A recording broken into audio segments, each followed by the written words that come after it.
చాలా thank you KL Rahul. నేను అసలు ఎక్స్పెక్ట్ చేయలేదు ఇది. థ్యాంక్సా? దేనికి? మ్యాచ్ ఓడిపోయినందుక? కాదు, నా బర్త్డే గిఫ్ట్గా మీరు మ్యాచ్ ఓడిపోయారు కదా. బర్త్డే గిఫ్ట్ అంటే ఇవ్వాలి, లాక్కోకూడదు. అది కూడా బలవంతంగా. మేం బలవంతంగా ఎక్కడ లాక్కున్నాము? మీకు 20 ఓవర్లు ఛాన్స్ ఇచ్చాము, మేము తర్వాత 20 ఓవర్లు ఛాన్స్ తీసుకున్నాము. అవును కదా, ఇది లాజిక్కే. అయినా నాకు ఒక డౌట్, నువ్వెందుకు కేఎల్ రాహుల్ చాలా స్లోగా బ్యాటింగ్ చేశావు? అంటే వికెట్ పడింది కదా, వికెట్ పడగానే స్లోగా బ్యాటింగ్ చేయాలి, అది రూల్ అన్నమాట. వికెట్ పడగానే స్లోగా బ్యాటింగ్ చేయాలి, అది కరెక్ట్ రూలే. కానీ ఉన్నంతసేపు స్లోగా బ్యాటింగ్ చేయకూడదు, ఇది అసలు రూలే కాదు. తెలీదా నీకు? నేను ఒక 10 ఓవర్స్ తర్వాత హిట్టింగ్ చేద్దాం అనుకున్నా, బట్ టైం బ్యాడ్, అవుట్ అయిపోయా. అయ్యో, ఎంత పని అయిపోయింది.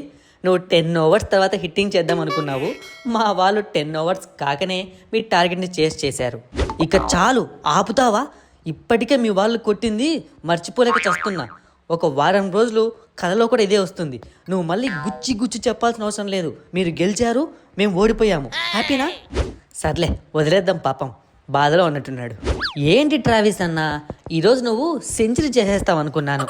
ఒక్క మాట నాకు చెప్తే నేను కొంచెం స్లోగా ఆడేవాడిని కదా. నాకేం తెలుసు, నువ్వు లాస్ట్ మ్యాచ్ లాగే కొంచెం స్లోగా ఆడతావేమో అనుకున్నా. నువ్వు చూస్తే రెచ్చిపోయి బ్యాటింగ్ చేశావు. ఎవడికి కావాలి సెంచరీ? ఎవడికి కావాలంట? నాకు సెంచరీతో పని లేదు, టీం గెలిస్తే చాలు. నేనే కాదు, మా ఆస్ట్రేలియా వాళ్ళంతా ఇలానే ఉంటాం. అది ట్రావిస్ సెట్, నువ్విచ్చిన ఆన్సర్కి నా రోమాలు నిక్కబుడుచుకుంటున్నాయి. ఆస్ట్రేలియా అంటే ఇది.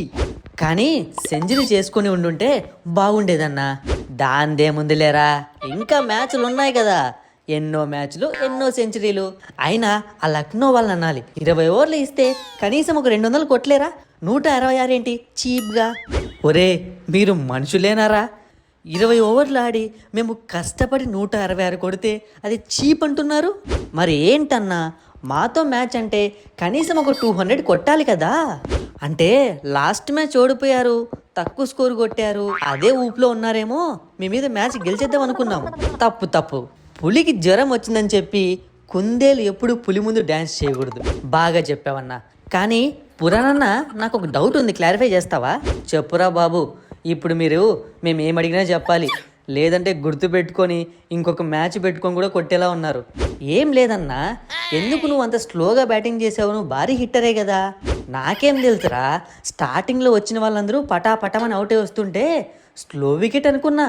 మా కోచ్ కూడా అలానే చెప్పాడు, ఇది స్లో వికెట్, ఇక్కడ తక్కువ స్కోర్ చాలు అని. అందుకే దానికి తగ్గట్టు బ్యాటింగ్ చేశా. ఏంటి నికోలస్ పురాన్, నువ్వు మరీ కామెడీగా. స్లో వికెట్ అయితే మనం స్లోగా ఆడాలా? అది స్లోగానే ఉంటుంది, మనమే అలా ఫాస్ట్గా ఉండాలి. ఏంటి రాహుల్, ఇక మన పని అయిపోయిందా? ఈ 2024 ఐపీఎల్ నుంచి ఇక మనం తప్పుకున్నట్టేనా? మనం మ్యాచ్ ఓడిపోయాం అంతే. దాని అర్థం ఏంటంటే ఒక అడుగు వెనక్కి వేసామని. తర్వాత పులి ఏం చేస్తుందో తెలుసు కదా.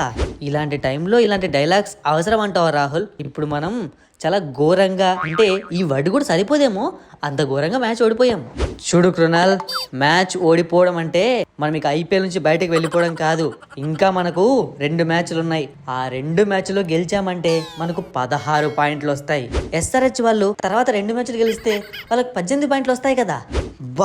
మ్యాచ్ ఓడిపోయాను, బాధలో ఉన్నాను, దాన్ని కవర్ చేసుకుందామని ఎంత ట్రై చేస్తున్నా మీరు వచ్చి ఎస్ఆర్హెచ్ అని చెప్పి నా ప్రాణం తినేస్తున్నారు.